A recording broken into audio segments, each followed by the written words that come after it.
दास जी, राधे राधे महाराज जी।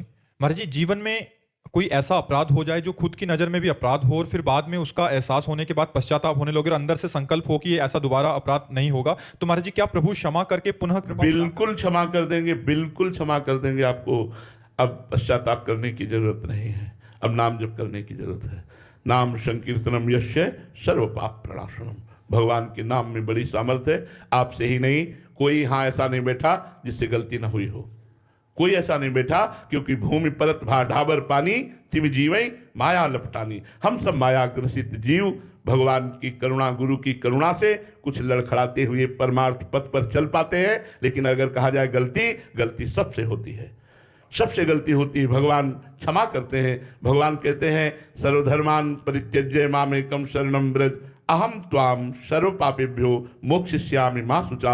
मैं तुम्हें समस्त पापों से मुक्त करके पवित्र कर दूंगा, तुम मेरी शरण में आ जाओ, मेरी शरण में आ जाओ। तो भगवान की शरण में होकर भगवान का नाम जप करो। अब बहुत कठिन विषय एक है, पूरे जगत के लिए है, क्योंकि हम लोग उसी विषय पे चल रहे हैं। मन से लड़ पाना बहुत कठिन होता है।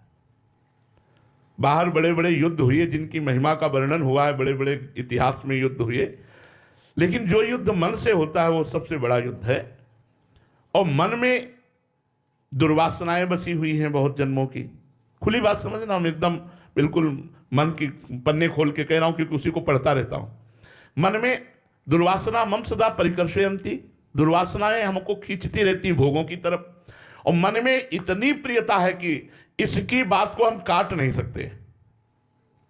एक बार काटते हैं, दोबारा फिर रख देता है, दोबारा फिर रख देता है। आखिरकार हमको अपने मन की बात माननी पड़ती। सब कुछ करने के लिए तैयार है, लेकिन मन का विरोध सहन करने के लिए तैयार नहीं।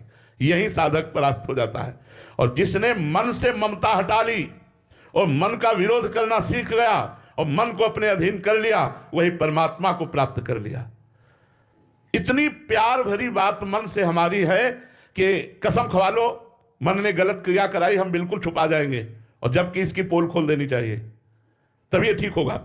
पर हम इतना प्यार करते हैं मन को कि मन की बात को नहीं काट सकते, और मन की बात को हम बोल नहीं सकते। मन को दुलार करते हैं और वो हमें अंदर खोखला बनाए दे रहा है। हमारे अंदर से सारे सद्गुण, सारे धर्म विचार नष्ट करते हुए हमको बेविचार में, व्यसन में, गंदी आदतों में ऐसे फंसाता चला जाता है। क्यों? क्योंकि हम उसका विरोध नहीं कर पा रहे हैं।